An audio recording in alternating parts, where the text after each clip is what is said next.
Au nom de toute l'équipe de l'Institut d'aménagement et d'urbanisme de Rennes, et avec l'autorisation de Franck Scherer, le président international de l'Association pour la promotion de l'enseignement et de la recherche en aménagement et urbanisme, je déclare ouvertes les 17e rencontres internationales en urbanisme de l'Apéro. Nous sommes très heureux de vous accueillir à Rennes. Les prévisions météorologiques ont été un peu revues à la baisse, je m'en excuse par avance, mais il devrait faire de plus en plus beau sur nos rencontres. Vous êtes plus de 300 à vous être inscrits, d'avoir répondu à notre invitation. Et donc on vous remercie, je vous remercie au nom de toute l'équipe de votre présence.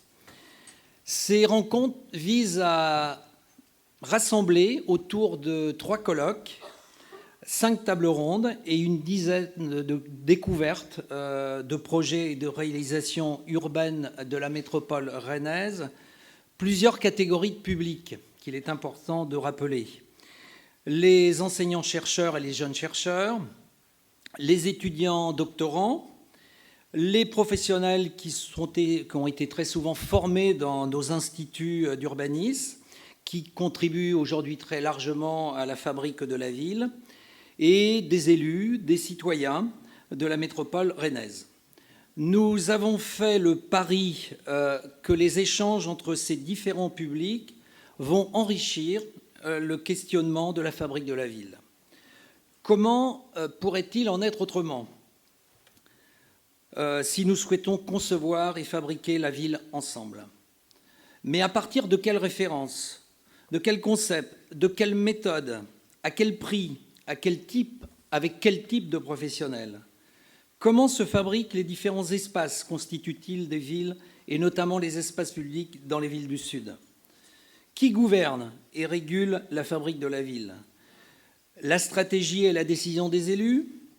La planification urbaine des ingénieurs, l'art de la conception urbaine et architecturale, la revendication de plus en plus palpable des citoyens à devenir maîtres d'usage et à s'inviter aux échanges aux côtés de la maîtrise d'ouvrage et la maîtrise d'œuvre. Autant de questions complexes, évidemment que je n'ai nullement l'intention de développer, mais qui vont nourrir nos échanges et les débats de ces 4 journées de rencontres. Au total, 152 communications vont alimenter ces différents temps de rencontres. 90 communications sont présentées par des chercheurs ou des professionnels. 24 échanges de points de vue seront proposés par des jeunes chercheurs sur les espaces publics des villes du Sud. Et 42 communications des doctorants seront présentées, et ces dernières, à n'en point en douter, seront des objets d'interrogation de demain. Donc, une attention toute particulière et une invitation à vous rendre dans tous ces ateliers qui sont ouverts à tous et qui doivent être à la fois des moments d'écoute des personnes qui ont fait l'effort d'écrire ces communications, mais aussi des moments d'échange pour discuter évidemment ces points de vue. Vous retrouverez bien évidemment dans le dossier qui vous a été remis à l'accueil tous ces éléments, la liste des communicants, les résumés des communications, et les différents lieux où se dérouleront ces échanges. La plupart de ces communications se dérouleront à la Maison des Associations, qui est le bâtiment qui est situé en face à ma gauche. Ces rencontres seront également l'occasion de découvrir les projets urbains de la ville de Rennes et de Rennes Métropole. Nous avons préparé avec 4 partenaires privilégiés qui animeront également ces visites, ce qu'on a appelé les ateliers déambulatoires. Je voudrais les remercier, bien évidemment, mais aussi les citer parce qu'ils ont joué un rôle très important, évidemment, dans l'organisation de ces rencontres. Les services de l'aménagement et de l'urbanisme de Rennes Métropole, la société d'aménagement de la métropole de Rennes Métropole Territoire, l'agence d'urbanisme de Rennes, l'Audiard, ainsi que la société d'aménagement du conseil départemental d'Ille-et-Vilaine, la SADIV. Le départ de tous ces ateliers se feront au même point, à la même heure. Je vous renvoie également au dossier qui a été préparé par des étudiantes brésiliennes et que vous trouverez dans le dossier d'accueil. Je ne peux pas citer évidemment tous les partenaires publics et privés qui nous aident financièrement, qui nous aident au niveau de la logistique pour organiser ces rencontres, mais je leur adresse un merci collectif et nous les citerons bien évidemment tout au long de nos journées. Vous allez découvrir également dans votre dossier d'accueil un numéro spécial de la revue Place Publique Rennes et Saint-Malo. Voilà, vous avez dû la voir, je la lève très haut.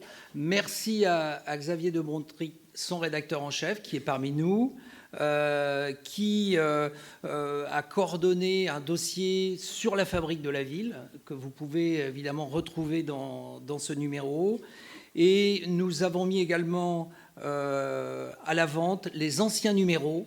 Alors, non pas qu'il en a des stocks qui souhaitent écouler, non, nous les avons mis en place pour que vous puissiez découvrir cette revue originale rennaise, mais également nantaise. Voilà, divers travaux, diverses expositions vous seront proposées tout au long de ces journées. Je ne vais pas toutes les citer, vous les découvrirez dans les différents lieux d'animation de ces rencontres. Voilà, je vais m'arrêter là. Je vais céder la parole à tour de rôle à M. Emmanuel Couette, qui est président de Rennes Métropole, que je remercie d'être présent parmi nous et de faire l'ouverture officielle de ces rencontres. Je céderai ensuite la parole à Olivier David, qui est le président de l'université Rennes 2, je devrais dire tout nouveau président de l'université Rennes 2, que je remercie également.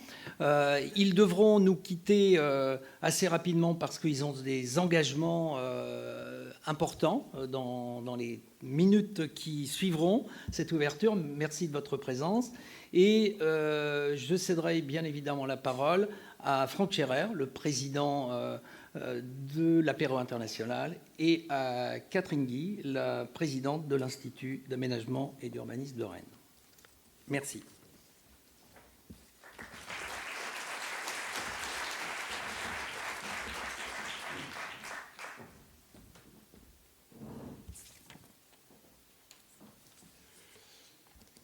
Merci Gilbert, Madame la Présidente, Messieurs les Présidents, Mesdames et Messieurs, je suis très heureux, au nom de Rennes Métropole, d'ouvrir ces rencontres. Merci à l'association pour la promotion de l'enseignement et de la recherche en aménagement et urbanisme, avec l'Institut d'aménagement et d'urbanisme de Rennes, d'en être une nouvelle fois à l'initiative.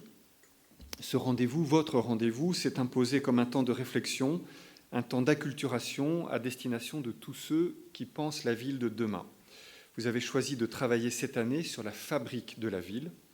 C'est un processus complexe, au croisement de multiples enjeux, qu'ils soient techniques, historiques, stratégiques, économiques, démocratiques. Et j'insiste sur ce dernier point parce que je pense que ce sera au cœur d'une partie de vos échanges. Un processus qui est également un point de rencontre de nombreux acteurs qui font la ville, à commencer par les habitants eux-mêmes. Je terminerai mon propos en évoquant cette question.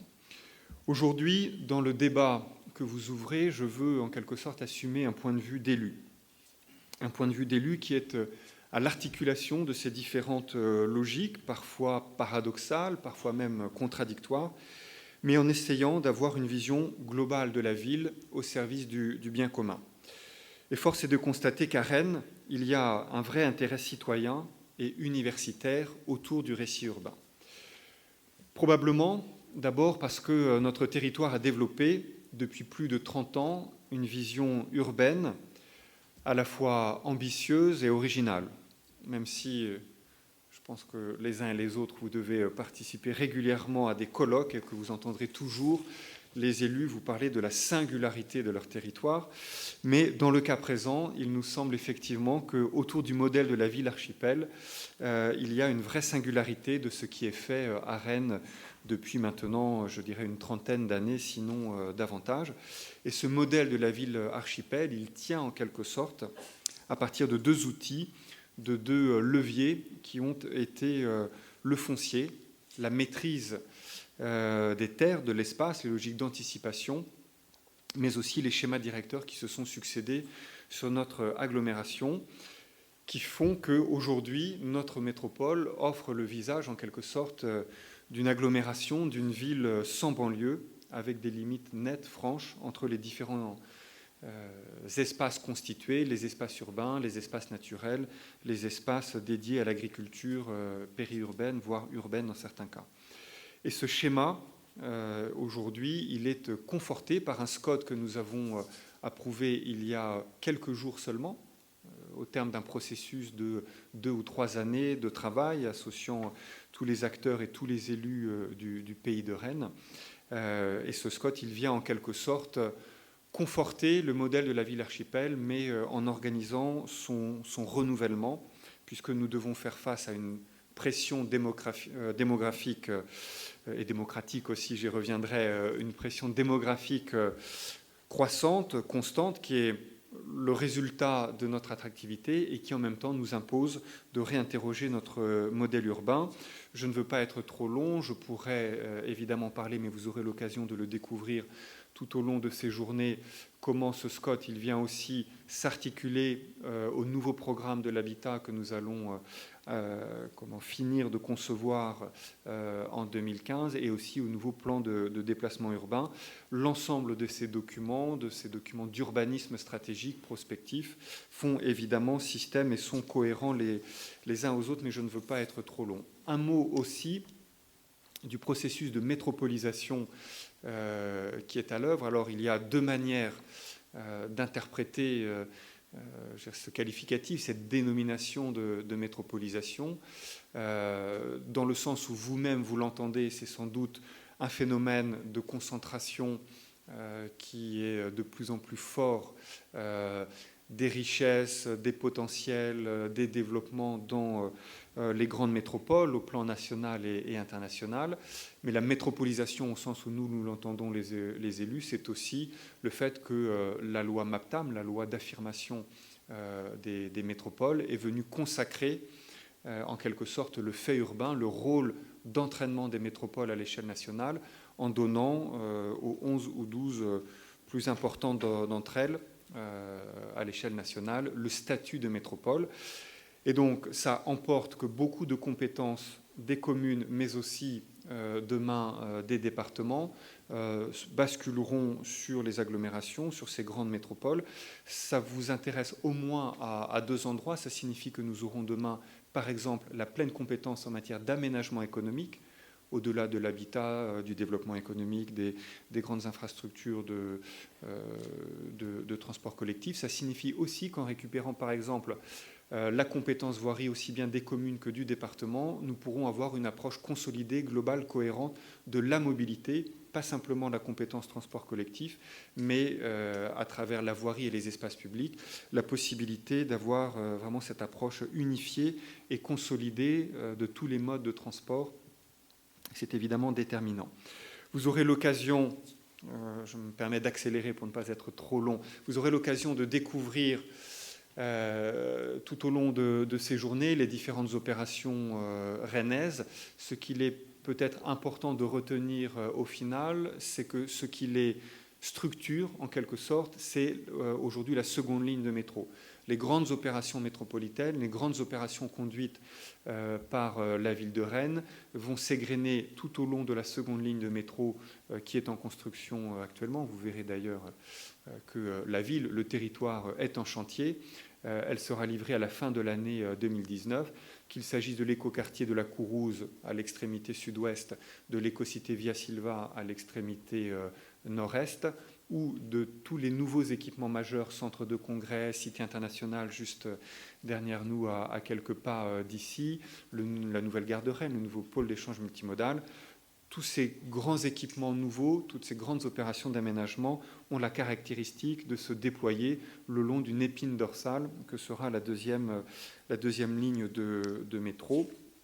Et donc, voilà, toutes les grandes opérations, tous les grands projets portés par le territoire, qu'ils soient sous la compétence de la ville de Rennes, je profite de cette incise pour excuser l'absence de Nathalie Appéré, la maire de Rennes, ou que ces projets ou nouveaux équipements soient de compétences métropolitaines, ils font évidemment système les uns avec les autres.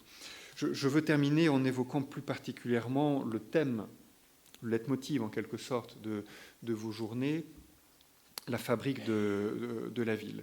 D'abord, je ne voudrais pas, après avoir égrené tous ces équipements et infrastructures et opérations d'aménagement, laisser à croire en quelque sorte que nous n'avons qu'une vision technique, descendante, purement opérationnelle du processus urbain. Nous savons et nous sommes contraints, nous élus ou les différents services qui travaillent pour nous et à nos côtés, évidemment, d'évoluer dans un système de réglementation relativement forte, mais ça ne doit pas nous empêcher, bien au contraire, d'avoir une approche en quelque sorte sensible des questions urbaines, et dans la dimension sensible, il y a évidemment la prise en compte des habitants eux-mêmes. Il y a une expression qui commence à monter et être, j'allais dire, à l'agenda sémantique de nos territoires et que j'aime beaucoup, qui est l'expression Wikicities, par analogie avec Wikipédia, l'encyclopédie contributive, même si nous pourrions... Il faut toujours avoir une approche critique sur ces questions-là. Mais cette idée de Wikicity, c'est-à-dire de ville contributive, où chaque habitant, à un moment donné, peut se muer en contributeur, en quelque sorte, du bien commun, de l'intérêt général, je pense qu'elle est très, très riche. Alors, de ce point de vue-là, la ville de Rennes, la métropole également, mais c'est surtout la ville de Rennes, à travers la fabrique citoyenne, expérimente de nouveaux outils d'information, de participation, d'expression des citoyens, en essayant de développer cette notion d'urbanisme par les usages, ceux qui sont déjà constitués, évidemment, mais ceux aussi qui doivent s'inventer, les usages de demain. On pourrait parler, par exemple, j'ai évoqué la deuxième ligne de métro, nous voulons en faire une deuxième ligne connectée, qui soit en quelque sorte la vitrine à la fois des savoir-faire technologiques de notre territoire en la matière, nous sommes labellisés French Tech, mais aussi une vitrine des nouveaux usages permis par toutes ces nouvelles technologies. Et donc, en évoquant ces questions, évidemment, très très vite, nous interrogeons le rôle du citoyen, le rôle de l'usager de nos espaces publics, mais aussi d'une certaine manière la temporalité de nos projets urbains. Et évidemment, on voit bien que la prise en compte de nouveaux acteurs dans la fabrique de la ville, comme les contraintes réglementaires ou même budgétaires et financières aujourd'hui qui pèsent sur nos collectivités, nous oblige à la fois à concevoir et à conduire les projets urbains différemment, sûrement avec une plus grande souplesse, une plus grande agilité dans la programmation urbaine, c'est évident, certainement aussi avec une plus grande sobriété, frugalité dans la conception et les moyens que nous consacrons aujourd'hui à nos opérations d'aménagement. Cela est une nécessité qui s'impose à nous, mais aussi avec une plus grande volonté d'aller vers les habitants et de faciliter en quelque sorte l'appropriation du récit urbain. Il y a une formule de Jean-Jacques Rousseau dont je ne suis pas toujours un fervent supporter, mais au moins à cet endroit-là, je pense que cette formule, elle est très forte et très riche, mais vous la connaissez, c'est cette idée que les maisons font la ville, font le cadre bâti, mais que ce sont les citoyens qui font la cité. Et donc, je pense que vous aurez à vous pencher sur cette question, qui est une question excessivement complexe, qu'il faut aborder sans démagogie. Je le dis parce que il peut aussi y avoir aujourd'hui une forme de discours générique autour du rôle des citoyens et des usagers dans la fabrique de la ville. Je pense que nous ne pouvons pas avoir d'approche générique. Il doit nécessairement y avoir une somme d'approches singulières qui se réfèrent au contexte, aux enjeux propres des territoires, avec une difficulté qui est toujours très difficile à surmonter d'une certaine manière pour les élus aménageurs que nous sommes, qui est que si nous faisons la ville pour les habitants des quartiers que nous concevons, qui par définition ne sont pas encore là, si nous faisons uniquement la ville en associant les riverains, nous voyons bien aussi comment les choses peuvent à tel ou tel endroit être bloquantes. Nous ne pouvons pas toujours la faire avec ceux qui viendront habiter nos quartiers. Nous devons donc trouver les bonnes échelles en permanence. Tout cela est extrêmement complexe, mais je ne doute pas que ces rencontres seront l'occasion justement d'approfondir toutes ces questions. Donc merci par avance pour la qualité des travaux que vous allez conduire et pour la manière dont ils pourront aussi éclairer les processus d'aménagement public, de décision publique. Ce sera peut-être mon mot de conclusion. Nous avons besoin, nous les élus, de professionnels compétents, qu'il s'agisse des acteurs privés ou des acteurs publics de l'acte d'aménager, mais nous avons aussi besoin d'acteurs académiques qui puissent éclairer notre manière de penser et de conduire nos projets. Donc par avance, merci de tout cela.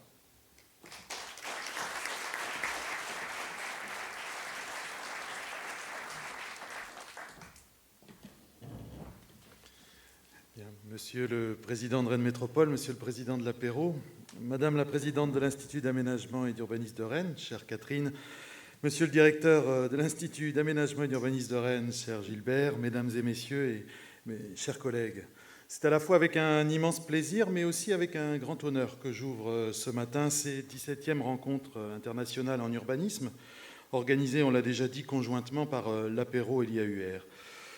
Cela est d'autant plus symbolique pour moi que c'est finalement la première allocution d'ouverture d'une manifestation scientifique que je réalise en tant que président de l'Université de Rennes 2.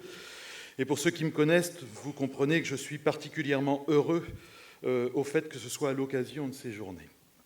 Le plaisir est directement associé à plusieurs raisons personnelles que je souhaite vous livrer. Pour le géographe que je suis tout d'abord, en effet, la fabrique de la ville constitue à mes yeux l'un des défis majeurs de ce XXIe siècle. On le sait tous, le début des années 2000, pour qui s'intéresse aux questions de population à l'échelle mondiale, ce qui est mon cas, vous le savez, c'est une période qualifiée de transition urbaine. Le processus qui a démarré au XIXe siècle s'est vraiment inscrit dans la durée et a conduit les citadins à devenir majoritaires en nombre d'habitants sur la planète. Les différents travaux prospectifs produits par les Nations Unies ou autres organisations internationales soulignent toutes, de manière convergente, la poursuite de ce processus dans les décennies qui viennent. Et cette perspective pose-t-elle, comme le suggèrent de nombreux auteurs, le monde comme ville. Dans un contexte de mondialisation accélérée, nous percevons tous que l'urbanisation, en tant que processus démographique, mais l'urbanisme ou la production de la ville renvoie inévitablement à de multiples enjeux, qu'ils soient sociaux, qu'ils soient économiques, culturels, politiques. On vient de décliner différentes dimensions dans le propos précédent, mais aussi des enjeux environnementaux et des enjeux d'aménagement. Je ne doute pas un instant, après avoir lu attentivement le programme de ces 4 journées, que vos débats soient riches et porteurs de réflexion sur les modes de pensée et de faire la ville aujourd'hui, mais dans une perspective de construire la ville de demain, évidemment. Plaisir également parce que j'ai eu le privilège de faire partie de ceux qui ont contribué, modestement sans doute à la place qui était la mienne, à la naissance de l'Institut d'aménagement et d'urbanisme de Rennes. En effet, en tant que directeur du laboratoire Réseau Rennes à l'époque, et avec Catherine, présente ici, nous avons œuvré pour que l'ensemble des forces de recherche en aménagement et en urbanisme sur la place rennaise soient fédérées au sein d'une même structure. Nous avions mesuré, je le crois très sincèrement, l'intérêt de ce regroupement, à la fois pour dynamiser la recherche, mais aussi pour croiser les regards disciplinaires sur les questions urbaines, pour encourager le développement de projets collectifs et pour promouvoir et porter les formations en aménagement et en urbanisme des différents établissements partenaires. Je crois que cette perspective est aujourd'hui atteinte. Elle est le fruit d'un engagement réel et sans faille de l'équipe de l'IAUR, mais aussi de ses membres constitutifs, et de ce que je vais qualifier d'un rapprochement intelligent de leurs unités de recherche et de leurs équipes pédagogiques. Témoin de cette démarche initiée en juin 2009, je vous l'assure, j'ai consulté mes archives personnelles, je mesure aujourd'hui très concrètement tout le chemin parcouru. Donc un grand merci à toutes celles et tous ceux qui ont porté ce projet, et tout particulièrement à Catherine et Gilbert, ici présents. L'honneur que me confère ma présence devant vous ce matin est évidemment lié, Gilbert l'a rappelé, à mon élection récente à la présidence de l'Université Rennes 2. Être là à ce titre aujourd'hui traduit aussi la place qu'occupe notre université dans le domaine des sciences humaines et sociales en général et dans le champ de l'aménagement et de l'urbanisme en particulier.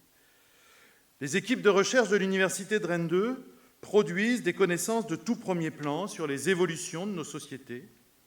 L'aménagement et l'urbanisme en sont des dimensions importantes parmi de nombreuses autres. Plusieurs laboratoires de notre établissement y sont concrètement impliqués, plusieurs départements également, plusieurs équipes pédagogiques, et leur dynamisme est particulièrement visible, si j'en juge par la programmation, là encore, de ces rencontres internationales. Plus largement, l'Université Rennes 2, attachée, vous le savez, au respect des valeurs humanistes et forte de la diversité de ses formes de recherche, de ses disciplines scientifiques, dispose d'atouts réels pour devenir un pôle fédérateur des sciences humaines et sociales dans le Grand Ouest et s'inscrire justement dans les projets de recherche pluridisciplinaires visibles au plan national et international. C'est une raison pour laquelle l'Université Rennes 2 souhaite s'inscrire dans une posture d'ouverture sur l'extérieur et de renforcement de ses partenariats. Cela suppose le développement de collaborations scientifiques et pédagogiques avec l'ensemble des établissements rennais, dont l'IAUR doit être un levier structurant, mais aussi plus largement à l'échelon régional et au sein d'un nouveau périmètre en cours de construction qui est celui de la communauté d'universités et d'établissements.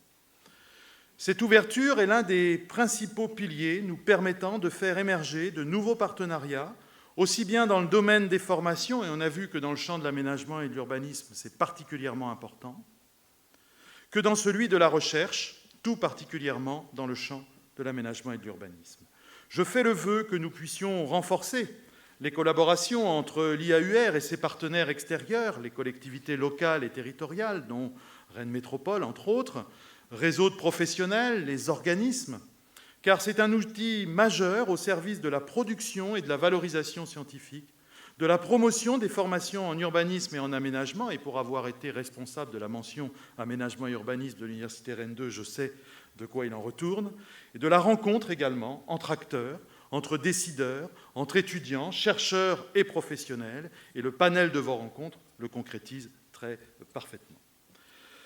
Par le développement de toutes ces initiatives, l'Université Rennes 2 est aussi un acteur important du territoire métropolitain rennais, mais aussi d'un territoire beaucoup plus large. Les projets de recherche et les actions de formation qu'elle déploie irriguent également son quartier d'implantation et participent au développement économique et social de la ville et de l'agglomération. Je suis particulièrement sensible à la place et au rôle que notre université, mais plus largement l'ensemble des établissements d'enseignement supérieur et de recherche, peuvent occuper dans le développement de leur territoire. Cette volonté d'ouverture doit passer également par une plus grande internationalisation de nos activités pédagogiques et scientifiques. Les manifestations d'aujourd'hui y contribuent pleinement, participent inévitablement au rayonnement de nos productions de recherche et des travaux de nos étudiants. Pour terminer, il me reste à remercier tous les partenaires associés à cette manifestation. Comme l'a dit Gilbert, il est impossible de reprendre la liste ce matin de manière exhaustive. Ils nous permettent en tout cas d'en faire un rendez-vous attractif et prometteur. La diversité des publics réunis et le format choisi, je pourrais même dire la diversité des formats choisis, garantissant l'échange et le dialogue entre les participants, permettront, j'en suis sûr, d'apporter une contribution avisée sur les défis que représente la fabrique de la ville. Je vous remercie.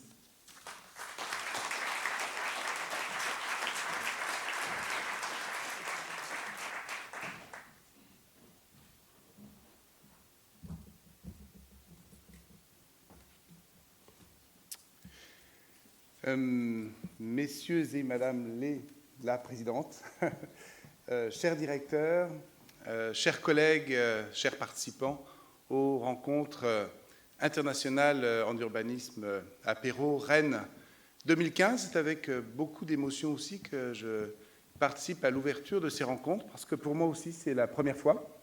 J'ai été élu président l'année dernière à Montréal, mais c'était évidemment mon prédécesseur qui avait ouvert les journées de l'apéro à Montréal. Je voudrais donc vous remercier tout d'abord pour l'accueil formidable que vous faites aux rencontres et aux événements de production et de rayonnement scientifique de notre association. L'Apéro est une association qui a un mode de vie ou une écologie un peu particulière qu'elle partage avec un certain nombre de réseaux universitaires du même type. C'est que la plupart du temps, durant l'année, elle a une activité, disons plutôt du type rhizomique. Ça se passe beaucoup dans des réseaux virtuels, par des échanges sur Internet ou par des vidéoconférences. Nous regroupons 3 continents, des formations de 3 continents en urbanisme et en aménagement. Donc, vous imaginez que les solutions de technologie de communication nous sont très utiles, aussi parce que nous essayons d'être économes de nos, à la fois les tonnes de carbone qu'on peut émettre, et puis économes aussi des finances de l'association. C'est également, pendant l'année, une activité un peu austère, avec au cœur du rôle de l'association, celui de travailler à évaluer la qualité des programmes en urbanisme et en aménagement qui sont réunis dans cette association parce qu'ils partagent les mêmes principes à travers une charte de qualité en matière d'enseignement et de recherche en urbanisme dans le monde francophone. C'est aussi une période donc de préparation de plus en plus intense au fur et à mesure que les rencontres se profilent, de ces événements qui vont en quelque sorte fleurir pendant une semaine.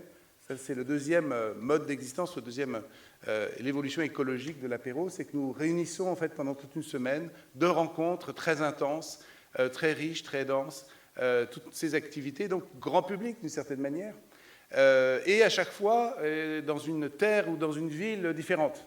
Et à chaque fois, évidemment, c'est une aventure, une surprise, pas mal de stress dans la préparation, parce qu'on veut tous que ça réussisse. Et je dois dire que chaque fois, c'est une réussite. Et encore une fois, à Rennes, c'est une formidable réussite, parce que nous sommes de plus en plus nombreux, et cette fois-ci ne fait que confirmer le mouvement, à nous réunir à travers donc désormais une floraison d'activités scientifiques, de rencontres, de mobilisation de connaissances, que nous désormais, une semaine à peine, suffit à peine à accueillir. Déjà, les rencontres de Rennes nous font 2 legs qui me paraissent très précieux. Le premier leg, tout simplement, c'est de nous avoir proposé de changer de nom. Précédemment, ça s'appelait les Journées de l'Apéro international, et il faut reconnaître que nous n'avions peut-être pas fait un très grand effort de communication, de branding, pour continuer à utiliser cette appellation qui nous était familière et qui nous rassurait, mais qui probablement n'était pas extrêmement parlante, parce qu'au-delà du côté rigolo de notre acronyme, ce n'est pas toujours évident de dire ce qu'on fait. Alors, évidemment, de ce point de vue-là, Rencontre internationale en urbanisme, c'est beaucoup plus clair, et ça dit vraiment ce que nous faisons, c'est-à-dire que nous sommes vraiment centrés sur cette question de l'action collective urbaine que la fabrique de la ville, finalement, incarne parfaitement. Et par ailleurs, ce sont des rencontres, et ce sont des rencontres multiples. Des rencontres entre universitaires, entre responsables de formation et formateurs, entre des chercheurs juniors et des chercheurs seniors, avec des doctorants, avec des professionnels, avec désormais des citoyens. Et c'est ça un peu, je dirais, le deuxième leg que vous nous faites avec ces rencontres de Rennes. C'est l'ouverture sur le territoire qui est très renforcée et l'ouverture sur une diversité de publics et de capacités d'échange, y compris des échanges avec le grand public que nous n'avions pas jusqu'à présent. Et donc, je dirais qu'il y a dans cette deuxième dimension quelque chose que nous pratiquions peut-être moins précédemment, qui est pas seulement donc se renforcer autour de la qualité de la formation en urbanisme, pas seulement produire et rayonner dans le champ de la recherche en urbanisme, mais aussi participer collectivement et en mobilisant ces moments de rencontre tout à fait exceptionnels entre des gens qui viennent d'un peu partout, et un lieu, une ville, une communauté, donc de participer à un transfert de connaissances ou à une mobilisation de connaissances. Mobilisation, ça dit bien justement qu'il n'y a pas de sens unique. Nous sommes dans une logique d'échange. Et je crois que ce M pourrait avoir sa place dans notre acronyme, sauf que je ne saurais pas où le mettre et que j'ai essayé plusieurs combinaisons, mais c'est vraiment pas beau. Donc je crois qu'on va le laisser quelque part au-dessus. Mais en tout cas, j'en ai vraiment pris conscience avec Rennes et je trouve que c'est particulièrement intéressant comme perspective pour nos activités. Cette mobilisation de connaissances, elle se retrouve notamment dans une initiative que vous avez fait fructifier depuis l'année dernière à Montréal, qui est l'idée d'organiser à l'intérieur même du colloque scientifique des ateliers déambulatoires. Ces ateliers déambulatoires, je ne parlerai que de cette activité-là finalement, parce qu'elle me paraît très représentative de ce que nous voulons ou espérons être, c'est-à-dire, oui, des académiques, oui, des chercheurs, des universitaires, des jeunes chercheurs, des doctorants, des étudiants qui voilà, s'initient à la recherche en urbanisme, mais qui n'ont pas une vision effectivement tant académique que ça de la production de la connaissance scientifique. Et il y a quelque chose dans cette forme oui, quelque chose de caractère péripatétique. Ah, je ne vais pas y arriver. Donc, peut-être tout à l'heure. Dans la déambulation, voilà, je vais m'en sortir comme ça. Il y a quelque chose dans la déambulation qui joue un rôle, sans le savoir, très productif justement dans l'échange, y compris dans l'échange scientifique. On s'en était rendu compte l'année dernière, le fait de marcher ensemble, le fait de se déplacer, le fait de s'imprégner du lieu, rendait tout simplement la discussion autour des communications qui étaient autour de ces ateliers différentes, quelque part plus intéressantes, en tout cas apporter une couleur dans cet échange qui était peut-être difficile à caractériser, mais extrêmement intéressante à exploiter, et aussi parce qu'il y a toute une forme de connaissance, d'expertise, de récits qui passent à travers les endroits à travers l'on passe, une façon de connaissance cristallisée dans la ville qui infuse à travers cet exercice. Et nous sommes là face à quelque chose qui est de l'ordre d'un échange scientifique d'un nouveau type, qui est extrêmement enthousiasmant à expérimenter. L'expérimentation, l'enthousiasme, la rencontre, je crois que c'est vraiment l'esprit de l'apéro qui est un mouvement qui se renouvelle beaucoup en ce moment. Il y a de nouvelles générations de jeunes professeurs qui participent donc de nos 3 continents à ces rencontres et à ces échanges. Il y a une occasion formidable en ce moment de renouvellement des collaborations possibles. À chaque moment, je fais une nouvelle rencontre. Donc ce mot de rencontre, il est finalement parfait. Merci encore une fois de nous l'avoir proposé et qu'elle se passe le mieux possible.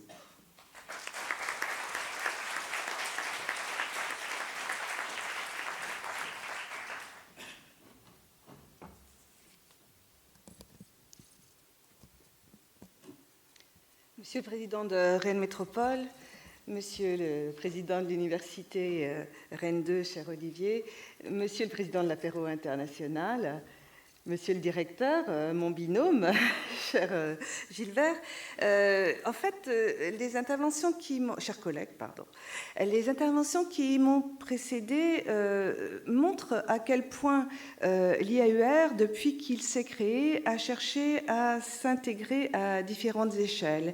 Il porte certes dans son acronyme le nom de R qui signale l'importance du territoire rennais, mais il signale aussi évidemment l'importance de son origine universitaire, et puis il signale un des objectifs de sa construction qui est parvenir à un rayonnement international avec toutes les échelles que propose l'apéro et puis que nous rencontrons dans nos universités. Donc les uns et les autres, quand vous êtes intervenus, vous avez en fait permis de nous faire mieux comprendre comment nous devons essayer de nous positionner.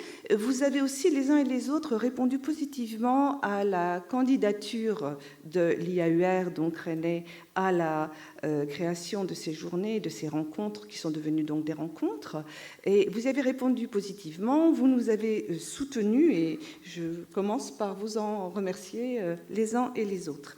Alors, ces rencontres, quand nous avons réfléchi à cette candidature depuis pas mal d'années déjà, nous avions 3 objectifs. Le premier, c'était de montrer que l'on pouvait développer une recherche même locale, même enracinée localement, tout en articulant des disciplines académiques différentes, parfois même fort différentes. Donc, je serai brève, mais je voudrais quand même rappeler ici combien les disciplines universitaires ont changé et combien elles ont fait changer les universités elles-mêmes. Je commencerai par la géographie, parce que nous avons ici eu un géographe que beaucoup d'entre vous, ceux qui ont fait des études de géographie, ont connu par ses ouvrages, qui s'appelle Michel Fliponneau, et qui a été un des promoteurs de la géographie appliquée. Vous voyez ce mot d'appliquer au territoire. Eh bien, il a beaucoup essaimé, et en essaimant, il a orienté la géographie vers sa dimension aménagement de l'espace, bien sûr, urbanisme, comme l'a finalement institutionnalisé la création de la section universitaire aménagement de l'espace, urbanisme à partir de 1992. Et cette création universitaire, qui pour nous est très utile, évidemment, en tant qu'universitaire, parce qu'elle nous permet de nous rencontrer autour de recherches qui sont bien identifiées, elle a permis, cette section, de faire rentrer dans un champ commun de recherche eh bien, les autres disciplines qui sont d'autres disciplines, évidemment les disciplines des sciences sociales, la science politique, la science économique, le droit, toutes ces disciplines qui se sont du coup confrontées au territoire à travers le développement local, à travers les questions vraiment fiscales, économiques. Donc on avait vraiment ce développement académique. Et puis la sociologie, qui a quitté en quelque sorte sa dimension des années 60, qui est plus tournée vers l'ethnologie, et qui est venue s'articuler à toutes ces sciences sociales pour créer, elle aussi, une dynamique, un mouvement des sciences sociales pour la compréhension du territoire et des acteurs sur le territoire. Donc, ça vraiment, ces rencontres entre disciplines ont permis de créer, alors à peu près conjointement à la création du CNU et de la section 24, au CNU de la section 24, donc 92, les premiers, à l'époque on appelait ça des DESS, diplômes d'études supérieures spécialisées, qui permettaient de faire se rencontrer donc différentes disciplines dans le cadre des formations. Et puis je disais que ça a fait changer les universités parce que ces formations, lorsqu'elles se sont créées, elles ont mis l'accent sur quelque chose qui était à l'époque assez méconnu, c'est-à-dire la question de la professionnalisation sur le terrain. Le collègue qui me précédait parlait des visites. Eh bien, qui, à part les géographes de terrain et les écologues qui commençaient à émerger dans les universités scientifiques, qui faisaient des visites de terrain, qui se déplaçaient hors des amphithéâtres avant les années 90, eh bien vraiment très très peu d'étudiants, je dirais même très peu de nos collègues. Et donc finalement, cette transformation orientée vers la professionnalisation, elle nous paraît très évidente quand on a notre regard d'aujourd'hui, mais il faut comprendre que c'était un apport tout à fait décisif au début des années 90. La charte de l'apéro, de ce point de vue-là, est très intéressante parce qu'elle nous oblige vraiment à regarder les formations qui sont construites et qui sont accréditées à travers une grille de lecture qui est stable, enfin qui vraiment nous interroge sur ces questions de la professionnalisation, des modes d'apprentissage, des modes d'expérimentation. Le mot a été également utilisé par mon prédécesseur. Et de ce point de vue-là, la charte de l'apéro est tout à fait intéressante. Le second objectif qui était recherché dans notre candidature à la création de ces rencontres, à l'accueil de ces rencontres, c'était de construire des ponts entre les différents établissements. L'IAUR, tel qu'il est aujourd'hui, est un groupement d'intérêt scientifique qui regroupe donc les formations de 4 établissements de Rennes, mais ça n'était pas si simple d'en arriver là, et c'est d'ailleurs très inachevé. De notre point de vue, on aimerait que ça aille plus loin. Donc construire des ponts entre des établissements, ça n'est pas facile. Nous avons été soutenus dès le départ de manière indéfectible par l'Université de Rennes 2, et vous voyez que nous continuons à l'être. Mais il fallait vraiment aller plus loin. Alors, de ce point de vue-là, nous avons eu évidemment un accueil favorable chez les architectes. L'École nationale et supérieure d'architecture de Bretagne, dont je salue le directeur qui est dans cette salle, a vraiment compris l'intérêt qu'il y avait à exister ensemble, à faire exister ensemble nos formations, à cohabiter, à proposer des recherches communes. Je vous en parlerai un petit peu plus tout à l'heure. C'était une rencontre très positive. Sciences Po Rennes, parce que Sciences Po devait changer de configuration avec le système LMD, s'est également posé les questions de professionnalisation et a rencontré localement, évidemment, ces évolutions dans les universités à l'école d'architecture a permis effectivement de proposer des masters, de cohabiliter des masters, d'avoir des échanges beaucoup plus riches qu'avant, et donc Sciences Po Rennes est dans cette configuration dans l'IAUR. Et puis, nous avons été très heureux d'accueillir pour l'Institut national des sciences appliquées l'option génie civil et urbain, donc une filière qui existait de manière un petit peu autonome, mais qui se posait bien sûr des questions d'urbanisme et pas seulement des questions de construction et de travaux publics. Et donc les collègues qui forment dans ces écoles d'ingénieurs sont venus, là, quand je dis construire des ponts, je n'y avais pas pensé en écrivant mon propos, mais ils sont venus donc construire des ponts avec nous. Alors c'est un peu risqué tout ça, parce que nous ne dépendons pas tous d'une même tutelle. La tutelle change assez régulièrement, je dois dire, pour les écoles supérieures d'architecture. Et puis, nous n'avons pas tous également les mêmes contraintes temporelles. La commission qui délivre les titres d'ingénieur a d'autres rythmes. Donc, travailler sur les formations quand nous n'avons pas les mêmes échelles temporelles, les mêmes accréditations, c'est un petit peu compliqué. Je ne cache pas qu'il a fallu pas mal de persévérance. À la fois pour faire naître l'IAUR des évolutions antérieures et puis pour parvenir donc à mettre ensemble ces établissements.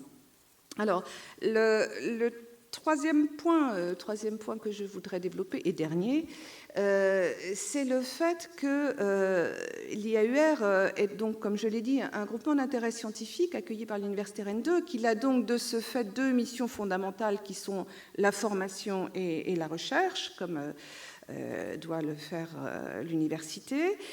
Sur la formation, nous avons la chance, en formation initiale, de parvenir à attirer, et je crois que nous y sommes tous collectivement pour quelque chose, c'est-à-dire que c'est le rayonnement du pôle rennais par sa fabrication urbaine, par l'attraction qu'il existe, qui permet de fournir, d'alimenter les formations de telle sorte que nous fournissons bon an mal an à peu près 150 diplômés de toutes les formations là, dont je viens de parler.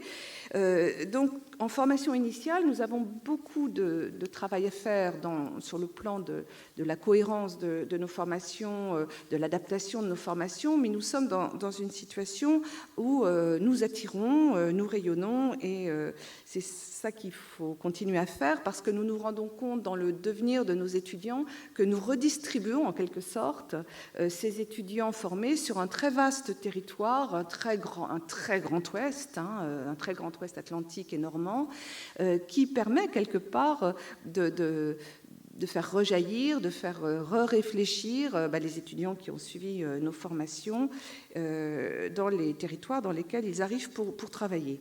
Nous avons également une mission de formation continue sur laquelle nous avons été plus lents à démarrer, et puis une mission qui m'intéresse beaucoup, qui je crois intéresse beaucoup les citoyens et donc la fabrique de la ville, une mission de vulgarisation. Là non plus, ce n'est pas simple à mettre en place, mais nous avons des collaborations, en particulier avec le Centre européen Jean Monnet, qui donc, par son souci de développer la recherche universitaire à l'échelle de l'Europe, nous accompagne dans ces cycles de conférences sur l'urbanisation à l'échelle européenne. Notre mission recherche, nous l'avons menée à travers une série de séminaires, des séminaires sur la participation citoyenne à la fabrication urbaine, et évidemment le thème qui nous rassemble aujourd'hui est issu de tous ces travaux, de séminaires qui nous ont fait nous rencontrer, séminaires dans lesquels nous sommes évidemment essentiellement des chercheurs, mais c'est une des caractéristiques de l'Institut. Nous avons des élus de la métropole qui participent à ces séminaires, qui sont curieux de voir comment nous orientons nos recherches, et nous avons des professionnels des différents bureaux d'études qui font la ville et qui participent à ces séminaires. Et puis un deuxième thème qui est celui qui nous aujourd'hui nous guide, c'est vraiment le guide principal des années à venir, qui est un séminaire sur la transition énergétique. Je ne vais pas être longue parce que vous aurez un propos dans la soirée de gala de ce soir sur la manière dont ce séminaire finalement s'oriente aujourd'hui à travers la réponse à un concours international, réponse qui est venue de l'école d'architecture mais qui associe bien d'autres établissements, et l'IAUR est évidemment partie prenante de ce projet. Il s'agit du concours qui s'appelle Solar Décathlon et qui donc, à travers 10 critères précis, d'où le mot de décathlon, 10 critères précis, va valider la proposition faite par une équipe composée d'étudiants, mais évidemment encadrée, la proposition de maisons solaires. Donc, ce programme en cours vous sera présenté dans la soirée, mais vous pouvez dès à présent, au moment des pauses, observer la maquette qui est en bas de cette salle, à côté de l'endroit où vous avez pris du café. Pour nous, c'est très important parce que là, à nouveau, nous rencontrons l'échelle locale de l'IAUR et des établissements qui la composent. J'ai parlé de l'école d'architecture qui est à l'initiative.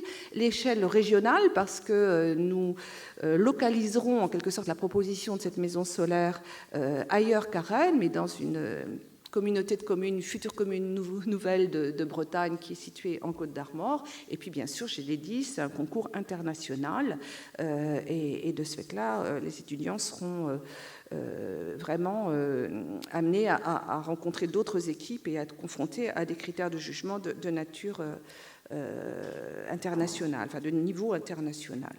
Ce sont des questions nouvelles, vous voyez, qui nous occupent en formation, en recherche. Le propos précédent a utilisé le terme d'expérimentation. C'est un terme que je vais reprendre complètement à mon compte. Il est d'ailleurs dans les missions qui sont celles de l'Institut. C'est assez risqué. Il faut oser expérimenter. Quelquefois, c'est vraiment difficile. Mais nous avons un atout qui est cette force de frappe des formations et des jeunes qui sont en formation, j'en ai parlé. Nous avons un autre atout qui est l'apport d'un conseil d'orientation composé de professionnels et d'élus, ainsi que de collègues des autres établissements qui ne sont pas dans l'IAUR mais qui s'intéressent à ce qu'il fait. Et de ce point de vue-là, voilà, c'est une mission dont il est plus difficile de parler parce que nous tentons, mais toute cette réflexion sur la maîtrise d'usage, sur la place des citoyens, bien sûr, elle a besoin d'être suivie, elle a besoin de beaucoup de main-d'œuvre, en fait, beaucoup de réflexion et de beaucoup de main-d'œuvre. Et de ce point de vue-là, c'est vrai que l'IAUR constitue une ressource tout à fait importante. Donc, pour conclure mon propos, je dirais que nous avons construit, après beaucoup d'autres, c'est-à-dire qu'il y a vraiment eu beaucoup de gens à travailler à Rennes. Le premier propos le disait, mais depuis 40 ans, la recherche urbaine existe à Rennes avec des gens qui ont construit, qui ont eu des projets, qui ont vraiment cherché à modifier la situation. Mais nous arrivons à une configuration d'institut qui est original et qui se traduit justement dans la manière dont nous avons construit le programme de ces rencontres, avec par exemple ce legs de la journée ouverte à tous vendredi, à laquelle j'espère que vous serez encore nombreux pour être présents. Donc ces rencontres, elles synthétisent vraiment le projet que nous avons eu. Cette candidature, elle a été mûrie pour essayer d'exprimer dans ces 4 journées tout ce que nous voulions faire. Et nous espérons que vous y trouverez le plus grand intérêt et que vous serez présents le plus longtemps possible et que vous vous en ferez l'écho. Merci à tous. Merci Catherine. Merci à tous les quatre. Je sais que là, on vous libère. Merci.